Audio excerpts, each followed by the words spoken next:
Alors, merci, chers clients. Félicitations pour votre nouveau spa Viking. Alors, je vais vous montrer un petit peu comment il fonctionne, comment l'utiliser. Très simple.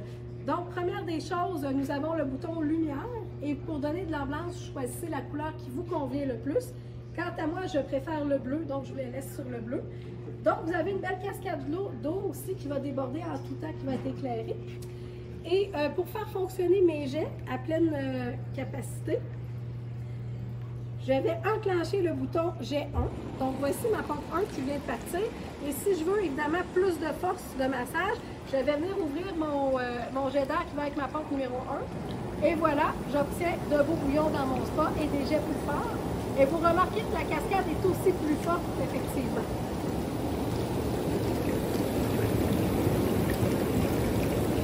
Et je vais vous partir maintenant le jet 2. Le jet 2, évidemment, c'est pour les spas qui ont seulement 2 pompes, donc Légende et Legacy. Le Royal a une seule pompe et le Régal aussi. Donc, je viens d'entamer mon deuxième jet et je viens d'ouvrir mes jets d'air aussi. Et voilà, votre spa est au maximum. Je vais vous fermer la pompe numéro 2, mais je vais vous montrer aussi comment fonctionnent vos jets de cou, parce que vous êtes noué, vous avez mal dans le cou. Alors, à ce moment-là, pour ouvrir nos jets de cou, nous allons juste venir ici, ouvrir nos jets. Vous choisissez l'intensité, je les ai pas ouverts au maximum, l'intensité que vous avez besoin, et vous les orientez où est-ce que vous avez mal dans votre cou. Et je vous fais faire le tour un petit peu de votre spa. Vous avez des petites lumières aussi à l'extérieur pour guider si c'est le soir. Donc, je vous souhaite une belle soirée, une belle été et une bonne saison de baignade.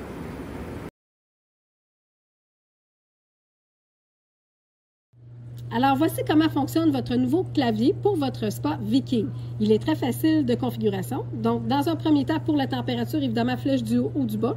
Donc, je veux monter ma température, voilà. Je vais peser juste ici pour monter ma température ou pour la redescendre. Par la suite, vous avez ici votre bouton lumière. Donc, à toutes les fois que je vais peser sur mon bouton lumière, voilà, ma lumière, elle est rouge. Si je la referme, quand je rallume, elle est bleue. Et ainsi de suite, ça change de couleur à toutes les fois que je rouvre ma lumière. Par la suite, vous avez les boutons ici G1 et G2. Donc, pour tous les spas avec 2 pompes, vous allez avoir ces 2 boutons-là. Donc, G1, évidemment, étant ma première pompe et G2 étant ma deuxième pompe. Donc, si vous avez une seule pompe, vous allez voir, évidemment, juste un seul bouton ici qui va être G1. Donc, comment programmer votre nouveau spa? Vous allez peser ici sur le bouton Menu. Donc, la température, c'est fait, on l'a déjà réglé. Ensuite de ça, vous avez l'option Mode. Donc, très important, vous voyez le petit R ici qui clignote. Donc, ça entre en mode régulier ou standard, c'est-à-dire que votre spa va chauffer quand vous allez lui demander du chauffage. Donc, si vous voulez être à 95 degrés, exemple, ben, il va chauffer même s'il n'est pas en mode filtration. Par contre, si je change de mode, que je m'en vais en mode IR, c'est que là, vous l'avez mis en mode économie d'énergie, ce qui n'est pas nécessairement une bonne chose ici au Québec, c'est-à-dire qu'il va chauffer uniquement sur son cycle de filtration et il peut même se rendre jusqu'à 20 degrés en bas de ce que vous lui avez demandé.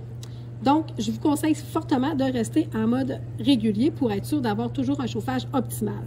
Donc, par la suite, on va aller programmer autre chose. Fait qu'à toutes les fois que je programme, par contre, je dois recommencer ici. Donc, on avait notre mode. Ici, on a l'heure, on va aller programmer notre heure. Donc, on pèse ensuite sur les flèches toujours. Donc, il est 8h59, mais si ça ne serait pas la bonne heure, on va régler par ici. Ensuite, bien évidemment, on va aller régler nos minutes, même chose. Et là, on va aller régler maintenant notre filtration. Donc, très important, time, flip. Ça, c'est parce que si je pèse dessus, vous allez voir, c'est que l'écran se renverse.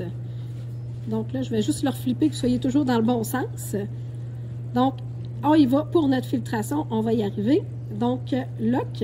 Ça, c'est pour barrer. Hold, en fait, c'est quand vous voulez, mettons, nettoyer votre cartouche, puis on est en mode filtration. Bien, je vais peser sur Hold, donc tout le spa va arrêter. Là, on va se rendre jusqu'à notre filtration. Donc, c'est bien marqué dans le coin filtration 1. Donc, je vais peser ici filtration. Donc, je commence. On repèse ici. Vous voyez, là, je commence à 8 heures. Donc, ce matin, à 8 heures, j'avais ma filtration. Là, je pourrais changer pour mes minutes. Et par la suite, évidemment, la filtration se fait pendant 4 heures. Ici, j'ai choisi 4 heures. C'est ce que je vous conseille. De base, c'est toujours inscrit 2 heures. Donc, très important de le monter à 4 heures parce qu'il va filtrer au moins 2 fois 4 heures, donc 8 heures par jour. Donc ici, pour les minutes, je veux plus de minutes. Et voilà, ma filtration 1, elle est terminée. Fait que ma filtration va se terminer à midi, évidemment, de 8h à midi. Vous choisissez les heures de filtration que vous voulez. Donc là, nous allons aller régler notre filtration numéro 2. Donc, la filtration numéro 2, c'est uniquement pour ceux qui ont des spas à 2 vitesses. Donc, on parle du Légende et du Legacy. Donc, le filtration 1, filtration 2. Je suis bien à 2, oui. Donc, on va faire la même chose. Donc là, on peut mettre on ou off, c'est pas obligatoire.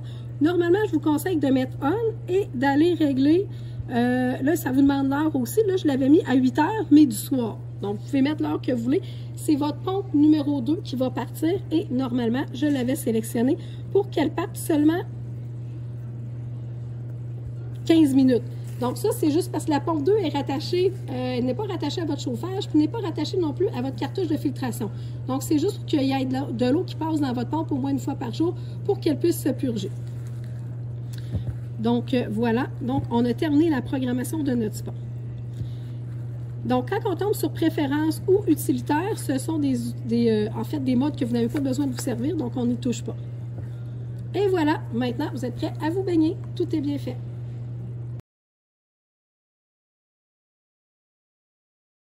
Alors, pour avoir nos bien clairs et bien propres, c'est important de rincer sa cartouche à chaque semaine. Donc, très facile. On va venir enlever ici notre devant d'écumoire. Ensuite, vous avez un petit panier qui va récupérer les feuilles ou les cochonneries qui vont tomber. Et par la suite, je vais venir dévisser ma cartouche et je vais venir la retirer. Idéalement, il faut mesurer plus de 5 pieds pour être capable de retirer la cartouche. Et voilà. La cartouche est retirée. Donc, on la rince et on la rentre à sa place. Une fois par mois, il faut aussi nettoyer la cartouche, très important, avec un produit à cet effet-là. Comme ça, vous assurez d'un eau toujours claire et sans tracas pour votre santé et votre peau. Donc là-dessus, bonne baignade!